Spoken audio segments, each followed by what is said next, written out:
Could it be that the Sadducees and the Pharisees knew exactly who Jesus was, but they didn't want to acknowledge it or admit it to the people because it would spoil what they had and the power that they had and the authority that they had with the Roman government of the day? I want to let you into a secret. I'm going to share with you in this video that they knew exactly who Jesus was as he started his earthly ministry. It wasn't a surprise to them. Hello, my name is Julie Mansell from Julie Elizabeth Mansell Ministries, and I'm glad you could join us for Church at Honokiwi. Let's have a look at the 4 miracles that Jesus did, which told the Pharisees and the Sadducees and the leaders of the day that Jesus was indeed the Messiah that they'd been waiting for. You see, in their scriptures, in their writings, they were looking for somebody to come and do 4 specific miracles. And these were cleanse a leper, heal a boy with an unclean spirit, raise Lazarus from the dead, and cleanse somebody or heal somebody who had been born with a genetic condition. So the first one is cleanse the leper, and Jesus went through them in order. God is so much about order and purpose, and Jesus did exactly what they were expecting to. If we look at Mark, it's in Mark, Matthew and Luke. So I'm in Mark, so let's just have a quick look at Mark, the Gospel of Mark, chapter 1, verse 40 to 44.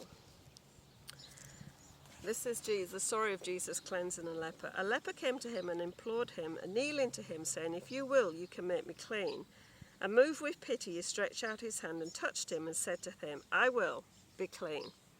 There's a whole heap you can unpack about the fact that Jesus touched this leper, because in their society of that day, lepers were shunned and they were pushed outside the town, the village, or the camp.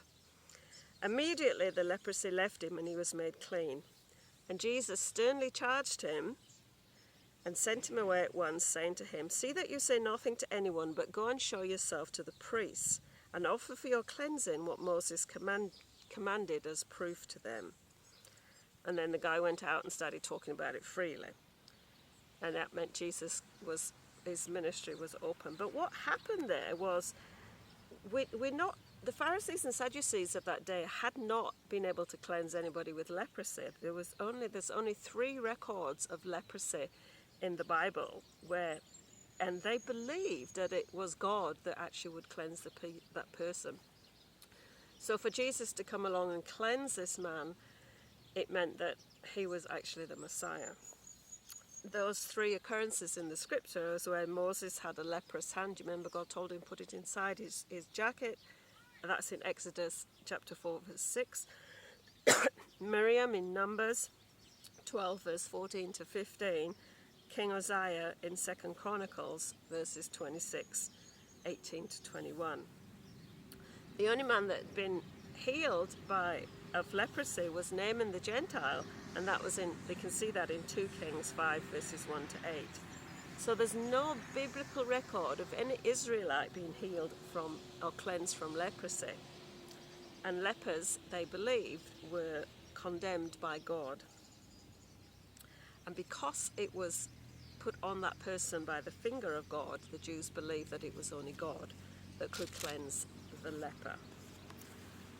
So the next one, once that happened, what would happen then in the society was that the Pharisees would start to watch Jesus to see, is this the one? Is this the one we should look for, or should we look for another? So the next miracle that Jesus does, that they believed only the Messiah could do, was in Mark chapter 9, verses 14 to 29, where we read that this man has a deaf and dumb spirit, so I will just read it. Jesus heals a boy with an unclean spirit. And when they came to the disciples, they saw a great crowd around them and the scribes arguing with them. And immediately all the crowd, when they saw him, were greatly amazed and ran up to him, saying, and greeted him, and asked them, "What are you arguing about?" And someone from the crowd answered, "Teacher, I brought my son to you, for he has a spirit which makes him mute. And whenever it seizes him, it throws him down, and he foams and grinds his teeth and becomes rigid. So I asked your disciples to cast it out, and they were not able.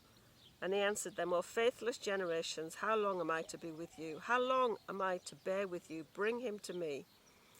And they brought the boy to him, and the spirit saw him. Immediately it convulsed the boy, and it fell on the ground and rolled around, foaming at the mouth. And Jesus said to his father, how long has it been this happening to him? And he said, from childhood. And it has often cast him into the fire or water to destroy him. But if you can do anything, have compassion on us and help us. And Jesus said, I can. Jesus said, if you can, all things are possible for one who believes. Immediately the father of the child cried out and said, I believe, help my unbelief. And when Jesus saw the crowd came running together, he rebuked the unclean spirit, saying to him, you mute and deaf spirit, I command you, come out of him and never enter him again. And after crying out and convulsing him terribly, it came out, and the boy was like a corpse, so that most of them said, is he dead? But Jesus took him by the hand and lifted him up, and he arose. And then he entered the house. The disciples asked him privately, why could we not cast it out? And he said, this kind cannot be driven out by anything but prayer. So Jesus has done the second miracle, and I kind of suspect that the disciples couldn't cast it out because God was setting up the scene for Jesus to demonstrate who he was. So the first messianic miracle happened.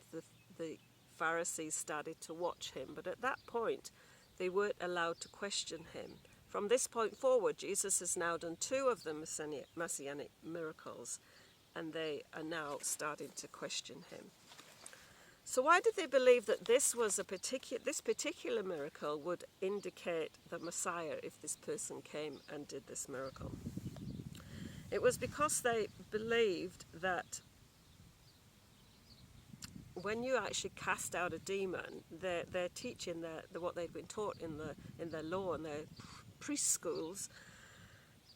You had to get the name of the spirit out of the person so that you could actually speak to that spirit directly and cast it out. And Jesus is saying, no, this comes out. So they believe because this boy could not hear, he was deaf and he was dumb, he could not speak, there was no way that anybody other than God could cast this evil spirit out of the boy. So things are starting to hot up in the Sadducees, starting to watch Jesus. So the next one, birth defects, a man born blind. Let's have a look at John chapter 9. So we've got this story here, which many of us have read many times, I'm sure.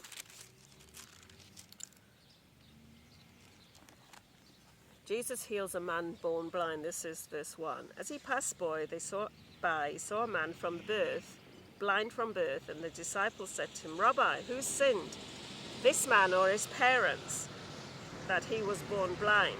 And Jesus answered, it was not that the man sinned or his parents, but the work of God might be displayed in him. We must work the works of him who sent me while it is day. Night is coming when no one can work. As long as I am in the world, I am the light of the world. Having said these things, he spit on the ground and made mud with the saliva. And then he anointed the man's eyes with the mud. And he said, go wash in the pool of Siloam, which means sent. So he went and washed and came back seeing. So they started to question him now. They're sort of saying this, if you read through on the rest of that chapter in John, the Pharisees started to question the man who had received his sight. They started to question the parents because they were trying to establish now, they were in the questioning phase of whether this man Jesus was actually the Messiah.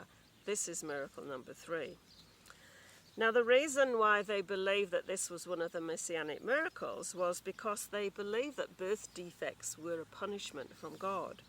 In Exodus 34 verse 7, it reads there, I will punish their children for the sins of the father to the 3rd and 4th generation. Exodus 4 verse 11, it reads there, who gave man his mouth, who made him deaf and dumb, who gave him his sight or makes him blind? Is it not I, the Lord? And so they believe that if somebody was born with birth defects in the way that this man was, that it was a punishment either from the third or fourth generation down to this person or on that particular person's parents. And only the Messiah could correct it. So they're now starting to question him. So that's when you read in John chapter 9 about this miracle that Jesus did. The Sadducees and Pharisees are starting to question him.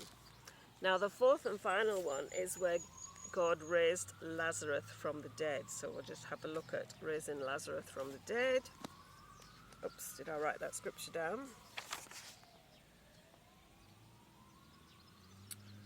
Okay, you all know the story. So Lazarus, Jesus' friend Lazarus, and Martha and Mary are the stories, and Lazarus dies. He's dead, gets buried, put in the ground, stone rolled up around. And Jesus' disciples tell him that your friend Lazarus is sick. And Jesus is saying, no, he's just asleep. And there's a little bit of there's another teaching about what that meant. Because they were really a bit dumb as to what he was actually saying to them. And they didn't really understand that he was telling them. He had to tell them quite plainly that, no, Lazarus is dead. So why did Jesus wait before he went to see Lazarus? Because this was his friend. He just didn't go to see him. There was a particular reason.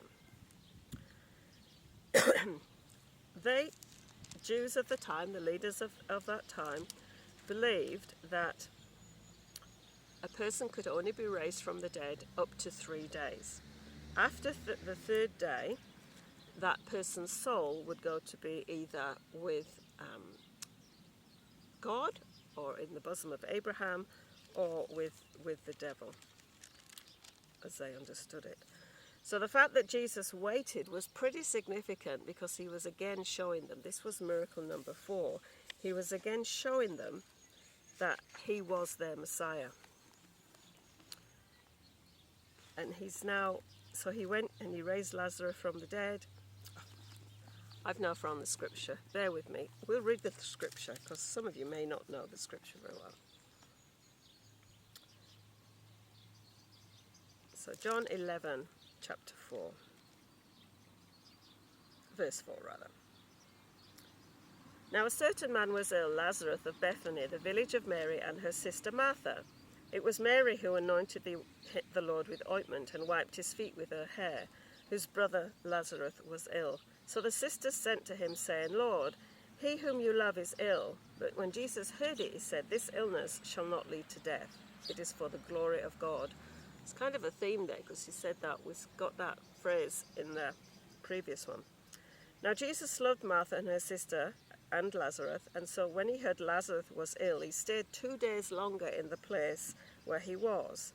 Then after this he said to his disciples, let's go to Judea again. The disciples said to him, Rabbi, the Jews were just now seeking to stone you, and you're going there again? And Jesus answered, are they not 12 hours in the day? Anyone who walks in the day will not stumble, but he who seeks the light, because he sees the light of this world. But if anyone walks in the night, he stumbles, because the light is not in him. After saying these things, he said to them, our friend Lazarus has fallen asleep, but I go to waken him. The disciples said to the Lord, if he's fallen asleep, he will recover. But Jesus had spoken of his death, but they thought that he meant to take rest in sleep. Then Jesus told them plainly, Lazarus has died, and for your sake I am glad I was not there, so that you may believe. But let us go to him. So Thomas, called the twin, said to his fellow disciples, let us go that we may die also. Thomas kind of got things a little bit confused at times, didn't he? So Jesus went on, and you can read the rest of that chapter.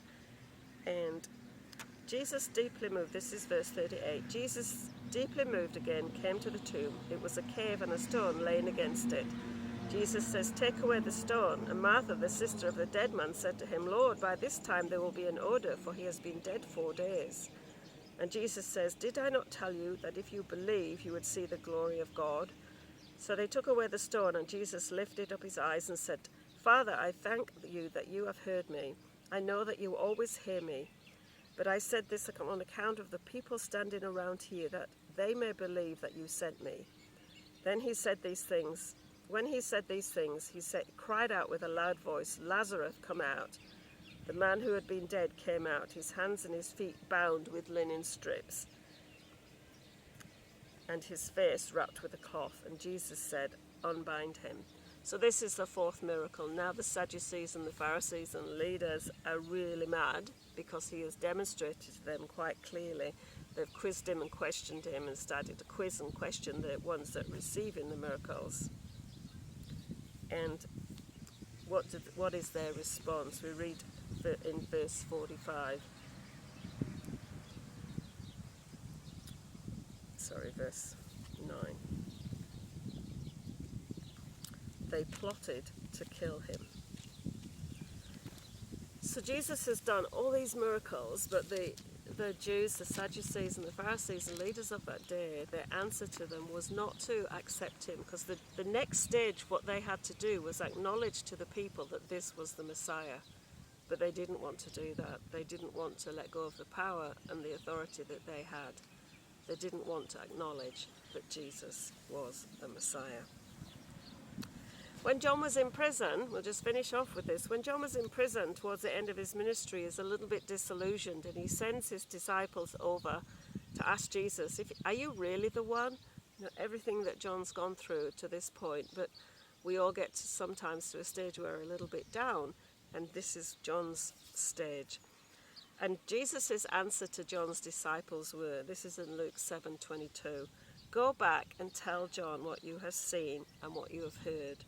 The blind receive sight, the lame walk, those who have leprosy are cured, the deaf hear, and the dead are raised." So Jesus is telling John's disciples, go tell John, I am the Messiah. This is the proof. These are the miracles that I have done that show who I am. And that, I guess, in some way comforted John, because very shortly after that he was beheaded. So I hope that's blessed you, and I hope that you have a little bit more of an understanding of what's going on and some of the phrases that are happening in the Gospels and in the miracles that Jesus did. Sadducees and the Pharisees knew exactly who he was, and their response to him was to try to kill him. Be blessed.